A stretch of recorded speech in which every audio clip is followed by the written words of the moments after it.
주시는 하나님의 말씀을 봅니다. 고린도전서 10장 20절.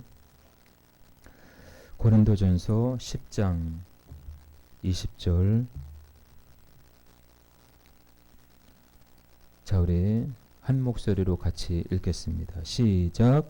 무릇 이방인이 제사하는 것은 귀신에게 하는 것이요 하나님께 제사하는 것이 아니니 나는 너희가 귀신과 교제하는 자가 되기를 원하지 아니하노라. 아멘. 자, 한번 따라서 해볼까요? 우상 숭배를 멀리하라. 자, 이 같은 제목으로 오늘 나누도록 하겠습니다. 여러분 혹시 귀신 보신 적 있으십니까? 귀신. 예, 귀신 보신 적 있으세요? 저는 중학교 때 귀신을 봤습니다. 귀신을 봤어요. 이게 귀신이 사람이 죽어서 귀신이 되는 것이 아니라 제가 그 무당 밑에 있었다 보니까는 이렇게 길 가다가도 이게 눈에 보이는 거예요. 귀신이. 예? 귀신이 딱 있다가도 딱 사라지고 그래요. 참 그런 신기한 일이 있었는데 저는 확연히 단연코 이렇게 강하게 말할 수 있는 것은 우리가 하나님의 살아계심을 믿는 것처럼 영적인 존재인 마귀, 귀신들도 있다라는 것을 여러분들 꼭 믿으시기를 바랍니다. 예, 악한 영들은 존재한다라는 거예요. 귀신들은 존재한다라는 거예요. 그래서 귀신은 착한 귀신, 나쁜 귀신이라는 게 없어요. 복음서에서 보니까 예수님이 뭐라고 그래요? 더러운 귀신아 이렇게 얘기해요. 더러운 귀신. 귀신은 더러운 거예요. 더러운 존재예요. 그래서 사람이 죽으면 귀신이 되는 것이 아니라 귀신들은 타락한 천사이기 때문에 지금도 시간과 공간을 초월해서서 우리가 사는 지금 이 세상에서 지금 떠돌아다니고 있다라는 거예요. 떠돌아다니고 있어요. 그래서 사람의 마음속에 들어가서 악한 생각을 하게 만들고 죽이게 만들고 도둑질하게 만들고 미워하게 만들고 그게 다 악한 영의 역사라는 거예요. 저희 여러분들은 하나님의 자녀라는 그 신분이 있기 때문에 그런 것들을 잘 분별할 수 있기를 바랍니다. 내가 정말 우리가 영적인 존재를 알지 못하면요, 우리는 늘 당하고 말아요. 당하고 말아요. 그래 추석 연휴만큼 제가 그 명절 때마다 항상 이 우상 숭배 관련된 영적인 존재에 대해서 제가 이렇게 설교하는 이유가 바로 그거예요. 예.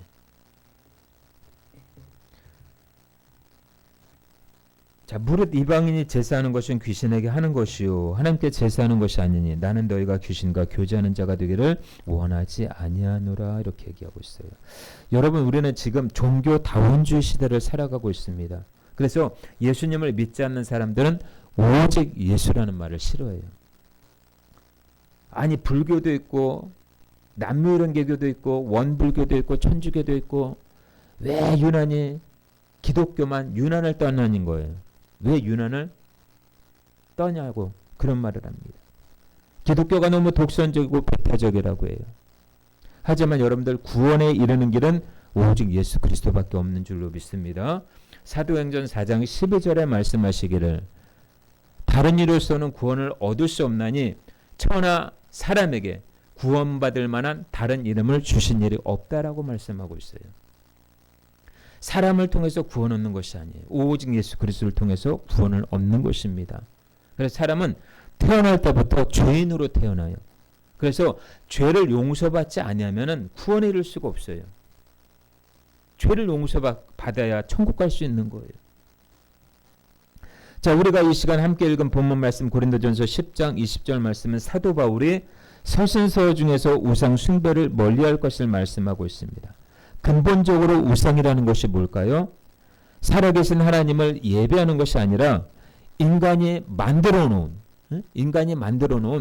심지어 저것도 우상이 될 수가 있어요. 나무. 왜요? 옛날에 그 TV나 사극이나 TV 드라마 같은 데 보면은 저기다 이렇게 물 떠놓고 정화수 떠놓고 이렇게 빌잖아요. 그렇죠? 산신령한테 빌고 누구한테 빌고 어떤 다른 신에게 빌고 그게 우상 숭배라는 거예요. 이사야서에 보니까 여호와 하나님 외에는 다른 신이 없다고 그랬어요. 하나님 외에는 다른 신이 없다고 얘기하고 있습니다.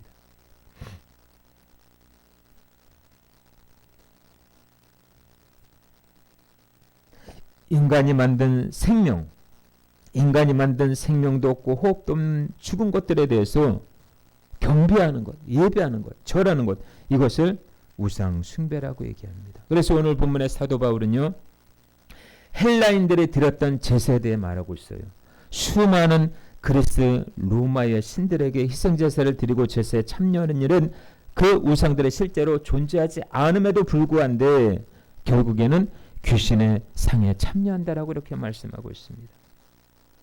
다시 말해서 우상이라고 하는 것은요, 그리스 로마 신화에 나오는 제우스, 포세이돈, 아프로디테라고 하는 헤라와 같은 그 신들은 애초에 존재하지 않는 것들이라는 거예요. 그런데 거기다 그것을 만들어 놓고 그것을 섬기고 제사함에도 불구하고 오히려 사도 바울은 본문의 이방인의 이런 제사 행위는 귀신에게 하는 것이라고 얘기하고 있습니다. 이 당시에 사도 바울이 활동했던 사역했던 이 당시에는요, 이런 로마의 이 신화들이 질비하게 유행했을 뿐만 아니라 그런 신들이 다양하게 많았다라는 거예요. 그렇다면 오늘날 이 복음이 우리에게 삶의 접목이 된다면 오늘날 우리가 섬긴 우상은 무엇이냐는 거죠. 명절 때만 되면 제사를 많이 지내죠. 그렇죠? 과일 깎아놓고 음식을 차려놓고 조상에게 절하죠. 그렇죠?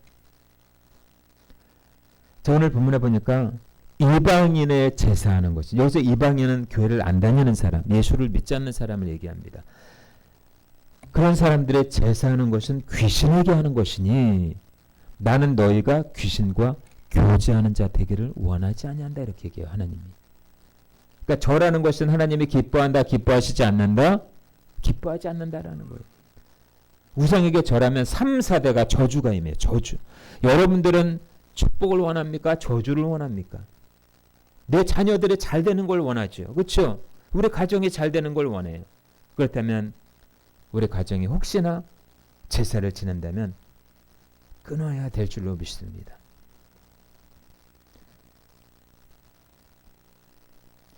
우상은 아무것도 아니지만은 그 뒤에 도사리고 있는 이 마귀의 세력과 그 계략은 절대로 과소평가해서는 안 된다라는 거예요. 우상을 섬기면 3, 4대가 저주받는다고 신명기 8장은 얘기하고 있습니다. 제사에 올리는 음식을 만드는 것도 동참하는 거예요. 그러니까 하나님께서 이것도 싫어요. 그래서 우리 문화권 안에는요, 조상들에게 제사 지내는 문제가 아직 남아 있습니다. 그런데 문제는 뭐냐? 제사상을 차려놓으면 실제로 죽은 조상이 와서 음식을 먹고 간다라는 거예요. 그렇게 세상 사람들은 믿고 있어요.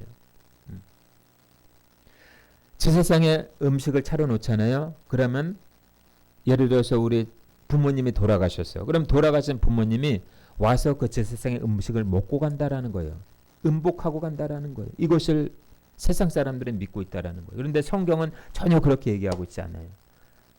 죽은 부모가 이렇게 와서 먹고 가는 것이 아니라 사탄, 귀신들이 와서 그것을 먹고 간다라는 거예요. 제사가 아무것도 아니지만은 그 뒤에 사탄이 역사하고 있기 때문에 우리 영적인 이 사실들을 모르면 제사하는 것을 당연히 여기게 된다라는 거죠. 마치 제사를 안 하면 우리 가정에 불행이 마치 올 것 같고, 그래서 제사를 지내는 사람들이 많이 있습니다. 제사와 같은 문제는 타협의 대상이 아니에요. 이런 문제는 하나님의 말씀을 따라야 합니다. 자, 구약 이스라엘 백성들의 망한 이유 중에 하나도요, 우상 숭배를 했기 때문에. 이스라엘 땅에 비가 오지 않았습니다. 근데 엘리야라고 하는 그 선지자가 하나님 앞에 기도합니다. 하나님, 왜 비가 와야 되는데 왜 비가 오지 않습니까? 그러니까 이스라엘 백성들의 우상 숭배 때문이다, 이렇게 얘기해요. 하나님을 섬겨야 될 이스라엘 백성들이 하나님을 섬기지 않고 물질의 노예가 되고 물질에 탐욕에 되고, 그리고 하나님이 아닌 또 다른 신을 섬기다 보니까 하나님이 진노하신 거예요. 그러니까 하늘 문을 닫을 수밖에 없어요. 하늘 문을 닫으니까는 하늘에 비가 내리지 않아요. 하늘에 비가 내리지 않으면 이 땅은 어떻게 돼요? 가뭄이 돼요. 적박한 땅이 됩니다. 가난이 속출해요.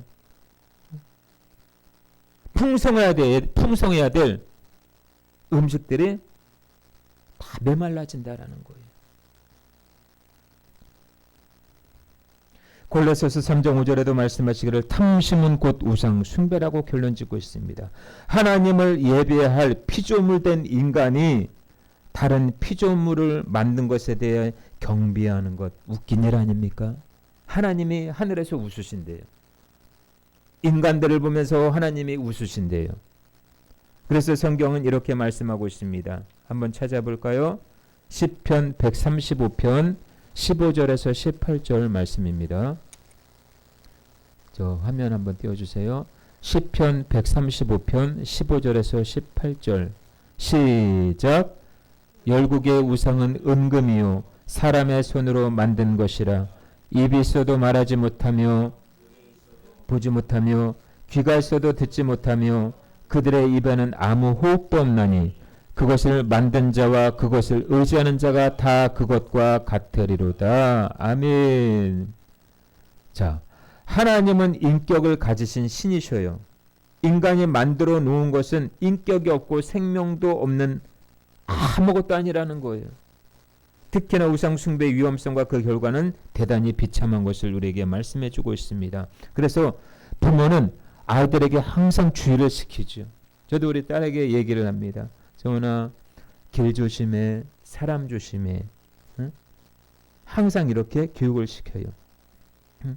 아이를 교육하지 않고 방치하는 것은 사랑이 아니에요. 아이들이 이해할 수 있도록 신앙의 참 교육을 시키는 것은 부모의 몫입니다. 오늘 사도 바울도 제사에 대해서 설명하고 있어요. 명절이나 기일이 되면 세상 사람들은 돌아가신 부모나 조상들에게 제사를 지냅니다. 사람은 영적인 존재이기 때문에요. 사람의 죽음은 이 세상을 또 돌아다니는 것이 아닙니다. 살아있을 때 예수님을 잘 믿고 죽으면은 육신은 땅으로 가고 우리의 영혼은 이 땅에 있을 때 예수님을 잘 믿었는지 여부에 따라 천국에 가고 지옥에 가기도 한다라는 거예요. 예수님을 믿지 않고 죽으면 그 영혼은 반드시 지옥에 갑니다. 영원한 지옥. 그건 죽는 데가 아니에요. 고통스러운 곳이에요. 영원히. 10년, 20년이 아니라 영원히. 그리고 여러분들 추도 예배라고 하는 것도 사실상 성경적이질 않아요. 죽은 사람을 기린다라는 것은 잘못된 것입니다. 부모는 살아계실 때 잘해드려야 돼요. 그리고 최고의 효도는 뭐냐? 부모를 예수 믿고 천국 가게 하는 거예요. 할렐루야. 죽은 사람을 추도하는 것보다 살아계신 하나님을 예배하는 것이 지혜로운 처세인 줄로 믿습니다. 그래서 성경은 하나님과 귀신을 겸하여 섬길 수 없다라고 말씀하고 있어요. 하나님은 창조주이시고 귀신은 타락한 천사이며 하나님으로부터 지음을 받은 피조물에 불과하다라는 거예요. 그래서 귀신이 하는 일은 뭐냐? 요한복음 10장 10절에 죽이고 도적질하고 멸망시키는 일을 해요. 귀신들은 지금도 인간의 삶 가운데 개입해서 질병을 가져다 주고 거짓말하게 하고 사람을 살인하게 만들고 자살하게 만들고 이런 일들을 귀신들이 하는 일들이에요. 그래서 우리가 살면서 정말 죽고 싶다라는 거는 이건 내 스스로 내 마음에서 오는 게 아니에요. 귀신이 준 마음이에요.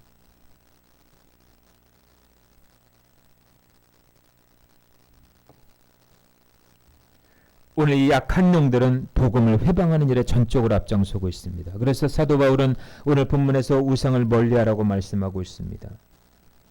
여러분, 귀신이 하는 일들 중에서 가장 먼저 우선시하는 것이 뭐냐면은 하나님을 떠나게 하는 거예요. 하나님을 믿지 못하게 하는 거예요.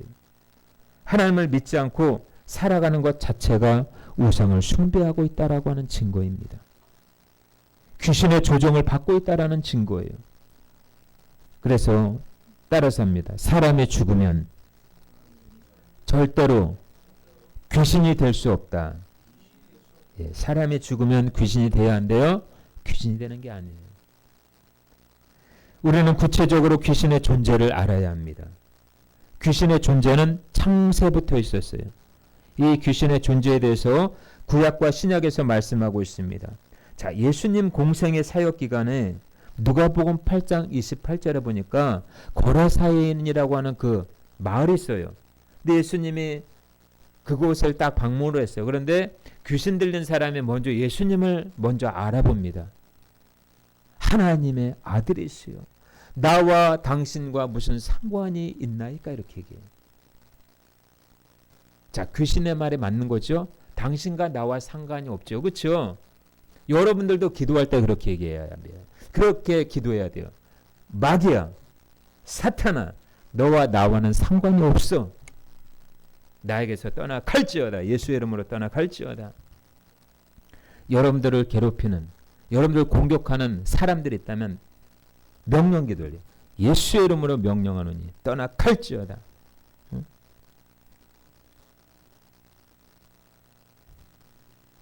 그래서 예수님께서는 더러운 귀신아 이렇게 얘기합니다. 더러운 귀신아 그 사람에게서 나오라 이렇게 명령합니다. 예수님께서 귀신을 가리켜 더러운 귀신이라고 얘기해요. 그렇습니다. 귀신은 인간이 창조되기 전부터 존재해왔던 타락한 천사입니다. 그래서 귀신은 단수가 아니라 복수예요. 귀신들. 마귀는 단수인 반면에 귀신들은 복수입니다.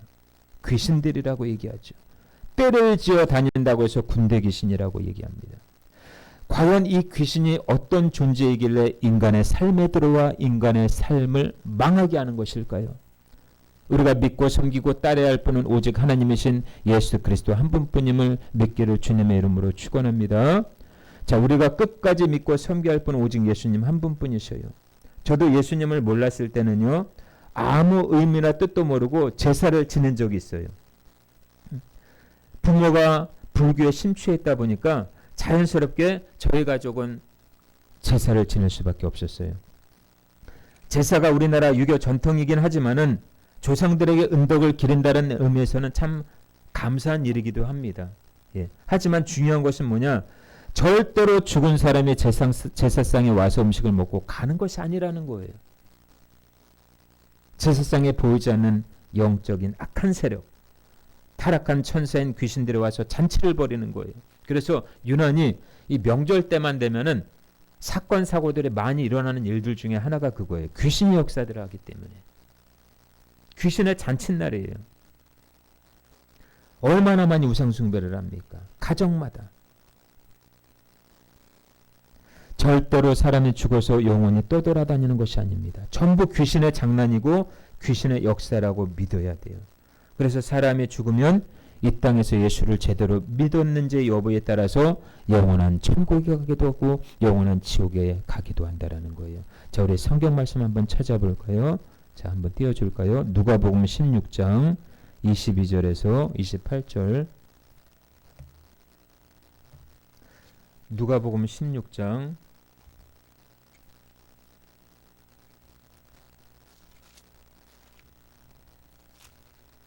22절에서 28절까지. 자, 22절에서 28절까지 시작. 이에 그 거지가 죽어 천사들에게 받들려 아브라함의 품에 들어가고 부자도 죽어 장세되매 그가 음부에서 고통 중에 눈을 들어 멀리 아브라함과 그의 품에 있는 나사로를 보고 불러 이르되 아버지 아브라함이여 나를 긍휼히 여기사 나사로를 보내어 그 손가락 끝에 물을 찍어 내 혀를 서늘하게 하소서. 내가 이 불꽃 가운데서 괴로워하나이다. 아브라함이 이르되 너는 살았을 때 좋은 것을 받았고 나사로는 고난을 받았으니 이것을 기억하라. 이제 그는 여기서 위로를 받고 너는 괴로움을 받느니라. 그뿐 아니라 너희와 우리 사이에 큰 구렁텅이가 놓여 있어 여기서 너희에게 건너가고자 하되 갈 수 없고 거기서 우리에게 건너올 수도 없게 하였느니라. 이르되 그러면 아버지여 구하노니 나사로를 내 집에 아버지 집에 보내소서. 다섯이 있으니 그들에게 증언하게 하여 그들로 이 고통받는 곳에 오지 않게 하소서. 아멘. 고통받는 곳에 오지 않게 해달래요. 자, 어느 날 부자와 거짓 나사로가 죽었어요. 그런데 이 부자는 이름이 있어요, 없어요? 이름이 성경에 보니까 이름이 없어요. 근데 거지는 이름이 있어요, 없어요? 나사로라는 이름이 있어요. 자, 죽었는데 거지 나사로는 천국에 갔고 부자는 음부에서 고통당하고 있대. 지옥에 간 거예요. 근데 오늘 본문에 보니까 웃기죠. 구렁텅이가 있어 오고 갈 수가 없다라는 거예요. 이 말은 뭐냐? 죽은 사람이 이 세상을 또 돌아다닐 수 없다라는 거예요. 그 말이에요. 그래서 우리는 살아있을 때 예수님을 잘 섬겨야 될 줄로 믿습니다. 앞으로 우리 주님이 이 땅에 또 재림하실 거예요. 그리고 예수님을 잘 믿어서 우리 자녀들까지 다 복의 대로 이어질 수 있기를 축복합니다. 자, 그렇다면은 구체적으로 우상 숭배가 무엇인지 세 가지만 말씀드릴게요. 하나님이 제일 싫어하는 것이 뭐다고요? 우상 숭배. 우상 숭배를 제일 싫어해요. 첫 번째, 우상은 뭐냐? 죽은 사람에게 절하는 것이 우상 숭배예요. 명절 때나 장례식장에 가면은요, 죽은 사람을 이렇게 절하죠. 그렇죠? 예수님을 믿지 않는 불신자들은요, 그곳에 절을 합니다. 자, 우리가 알고 모르고 지은 죄도 반드시 죄에 대한 보응이 있어요. 그래서 이것을 철저히 하나님 앞에 잘못했습니다라고 회개하지 않으면 3, 4대에 걸쳐 저주가 임할 수밖에 없습니다. 나의 아버지, 고조할아버지, 증조할아버지, 그 저주가 내려온다라는 거예요. 그래서 내 대에서 끊어야 돼요. 그래서 죽은 자들은 산자들과 교류할 수 없음을 성경은 가르치고 있습니다. 자, 한번 찾아봅니다. 전도서 9장 5절이요. 전도서 9장 5절. 자, 시작. 아무것도 모르며 그들이 다시는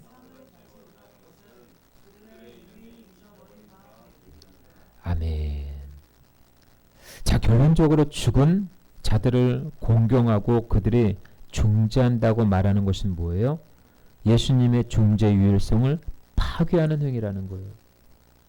성경 어디에도 죽은 자들을 위해서 기도하라라는 말이 없어요. 그래서 제 주변에 아는 분이 계셔요. 한국무용 그 협회 이사 정도 하시는 분인데 그 아빠가 코로나로 돌아가셨어요.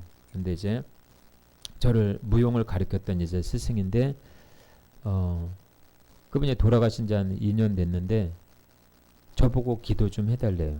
자기 아빠를 위해서. 예. 아빠가 좋은 데 갈 수 있도록 기도해 달라고요. 이건 성경적이 아니에요. 그렇죠? 죽은 사람은 뭐 어떻게 기도한다고 그래서 좋은 데 가고 나쁜 데 가고 이런 게 아니에요. 예.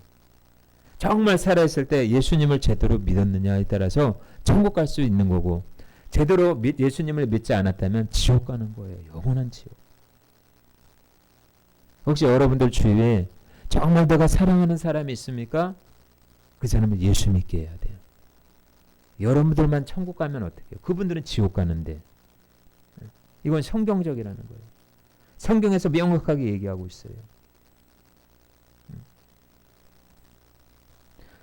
자, 히브리서 7장 24절에서 25절 한번 찾아봅니다. 히브리서 7장 24절에서 25절. 자, 시작.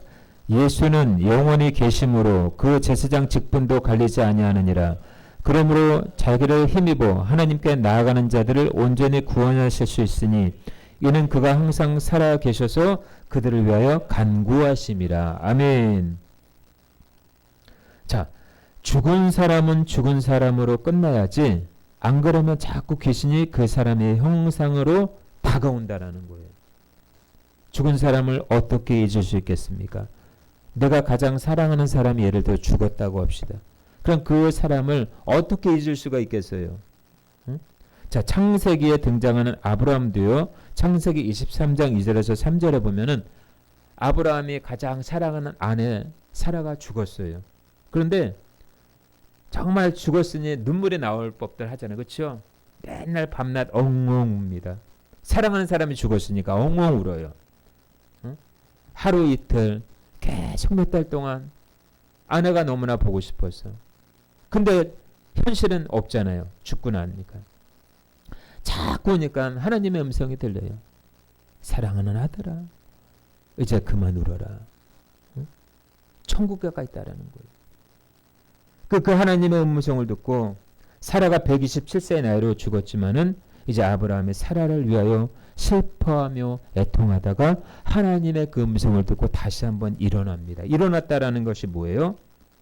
슬픔 속에 계속 잠겨있는 것이 아니라 사명을 위해 해야 될 것이 많기 때문에, 하나님을 위해서 해야 될 것이 많기 때문에 다시 나아갔다라는 것입니다.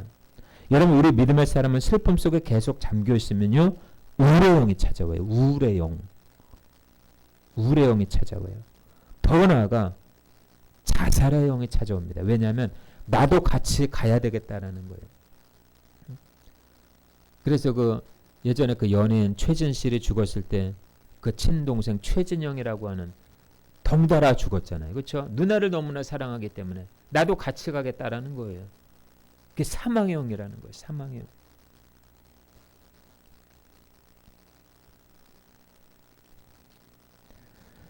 가족이나 친분이나 지인이나 살아있을 때 더 많이 사랑하시고 더 많이 용서하시고 더 많이 그리스도의 사랑을 나눠줄 수 있기를 축복합니다.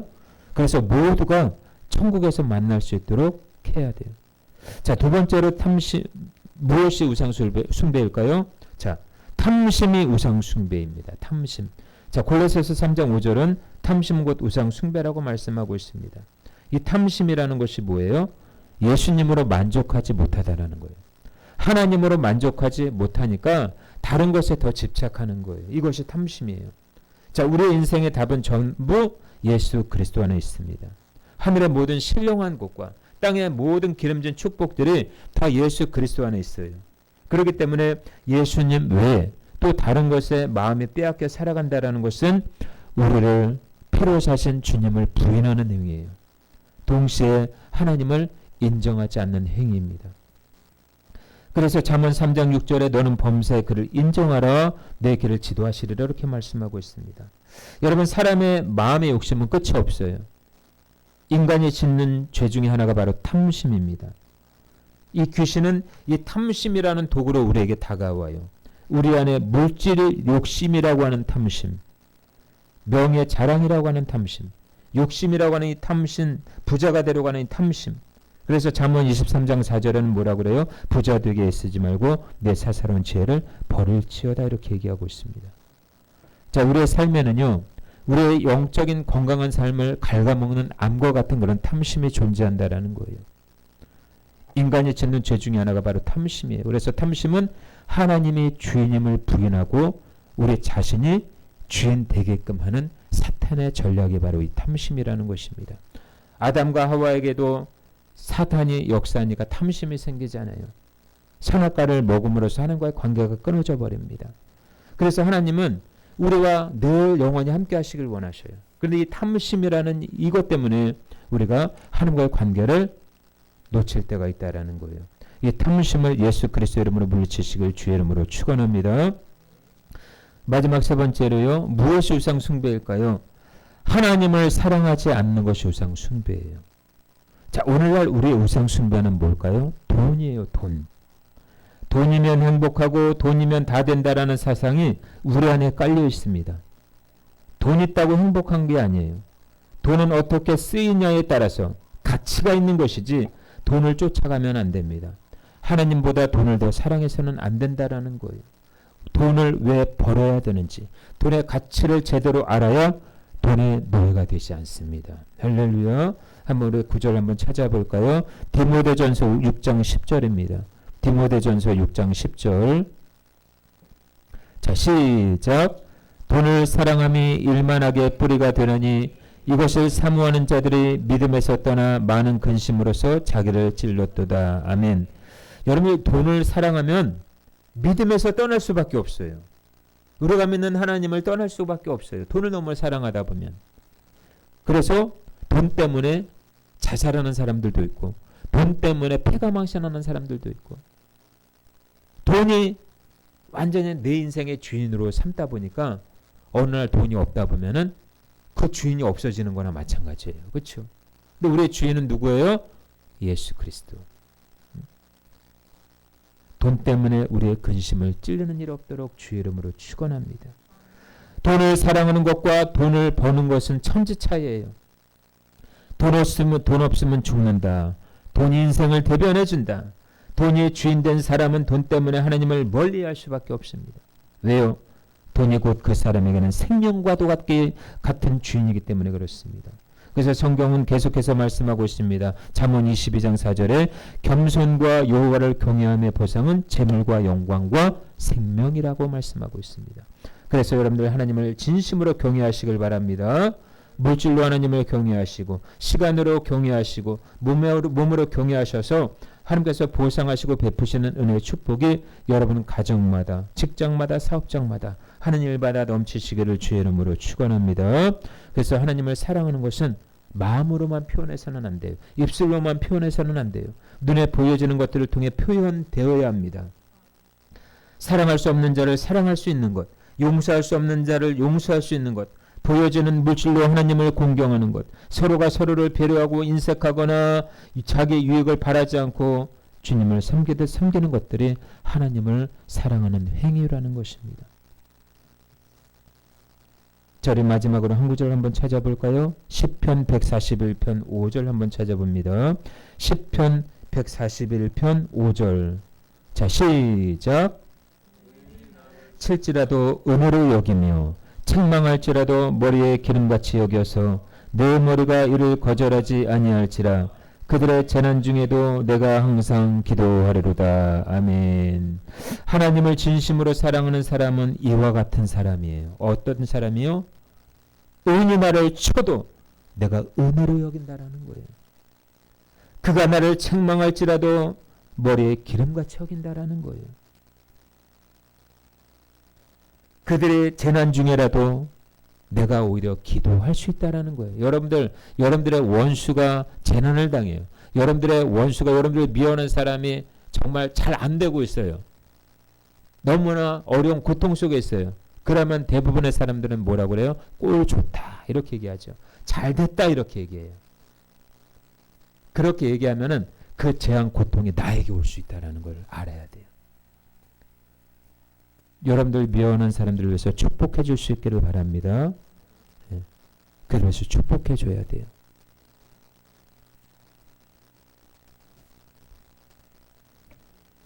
자, 우리에게는 예수님과 교제하는 특별하고도 은혜로운 방법이 있습니다. 그것은 뭐예요? 성찬입니다. 성찬에 참여하는 것은 그리스도의 몸에 참여하는 거예요. 그래서 성찬은 일반적인 식사도 아니에요. 성도들 간의 교제를 목적으로 제정된 의식도 아닙니다.